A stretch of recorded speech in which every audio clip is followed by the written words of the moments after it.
नमस्कार फ्रेंड्स, मैं डॉक्टर अमित कुमार दुबे और आपका स्वागत है हमारे चैनल पे जिसका नाम है डॉक्टर अमित के दुबे। आज हम टॉपिक पे बात करने वाले हैं। वो टॉपिक बहुत ही अलग टाइप का है क्योंकि ओरल सबम्यूकस फाइब्रोसिस है, मुंह के अंदर है, लेकिन मुंह के अंदर ल्यूकोप्लेकिया भी होता है, ओरल सबम्यूकस फाइब्रोसिस भी होता है और बहुत सारे ऐसे चीज़ें होती हैं जो कि आपको नहीं भी पता होती हैं। क्योंकि नॉर्मली आप यूट्यूब पे सर्च करते हैं या गूगल पे सर्च करते हैं, कुछ ऐसी चीज़ें आपको पता चलती हैं जैसे ओरल सबम्यूकस फाइब्रोसिस पता चल गया, ल्यूकोप्लेकिया पता चल गया, ल्यूकोप्लेकिया में भी बहुत टाइप होते हैं वो भी पता चल गया, लेकिन छाले पता चल गए, कैंडियासिस पता चल गया, लेकिन कुछ ऐसी भी बीमारी हैं जो पता नहीं चलती है। उसको लोग ल्यूकोप्लेकिया या ओएसएमएफ समझते रहते हैं, लेकिन होता कुछ और है। तो आज के टॉपिक पे हम बात करेंगे ओएलपी के बारे में, ओरल लाइकन प्लैनेक। ओरल लाइकन प्लैनेक जो होता है ये भी बहुत ही ज़्यादा खतरनाक बीमारी होती है।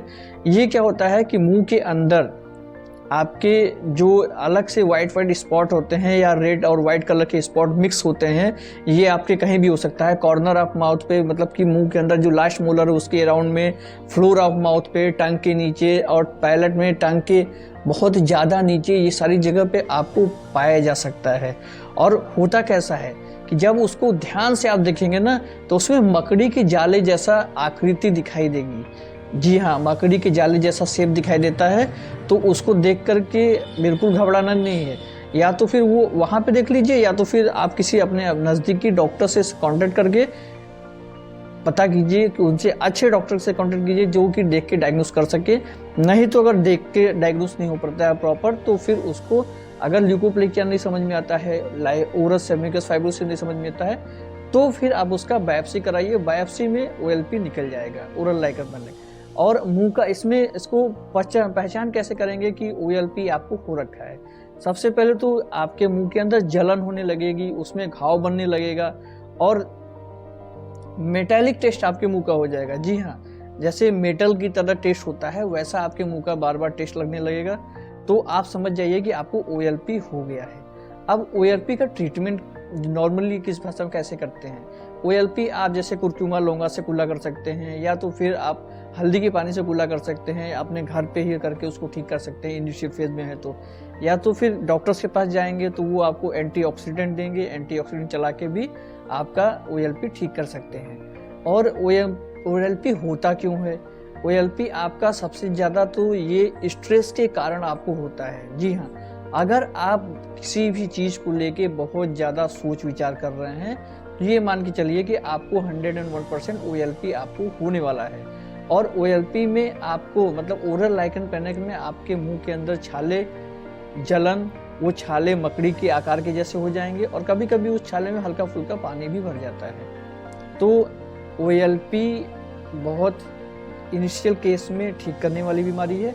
अगर ओएलपी को आप अच्छे से ठीक नहीं कर पाएंगे तो फिर आने वाले समय में स्क्वैमस सेल कार्सिनोमा हो सकता है। जी हाँ, अगर ये कैंसर में परिवर्तित हो सकता है अगर इसको ठीक ही नहीं किया जाए। तो इसलिए मैं आपको हमेशा बोलता हूँ कि अगर आपके उस मुंह में ओएसएमएफ हुआ है या ल्यूकोप्लेकिया हुआ है तो उसको लेके आप इतना ज़्यादा सोच विचार मत कीजिए, क्योंकि बहुत ज़्यादा स्ट्रेस लेंगे और बहुत ज़्यादा सोचेंगे तो आपके मुंह में इसके साथ में ओएलपी भी होने के चांसेस होते हैं। तो ओएलपी को आप एंटीऑक्सीडेंट लेके ठीक कर सकते हैं, या तो फिर अगर होम्योपैथ के साइड में आप जाएं तो होम्योपैथ में ओएलपी की बहुत अच्छी अच्छी दवाएं हैं। जी हाँ, ओएलपी में आपका जैसे कि नंबर 1 पे बोरेक्स आता है।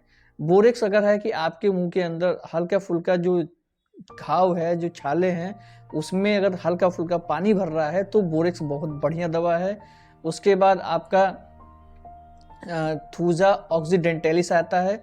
थूजा ऑक्सीडेंटलिस कैसा होता है कि अगर मकड़ी के जाले जैसा आकृति उसमें आ गई है, या फिर बार बार जलन हो रही है और बहुत ज़्यादा आप उस जलन से परेशान हैं, उसमें दर्द हो रहा है, तो थूजा ऑक्सीडेंटलिस बहुत अच्छा आपको काम करेगा। आपका फिर आर्सेनिक एल्बम भी इसमें बहुत अच्छा काम करता है, जो कि मुंह के अंदर छाले में काम करेगा। और एक लास्ट दवा आती है इग्निसिया।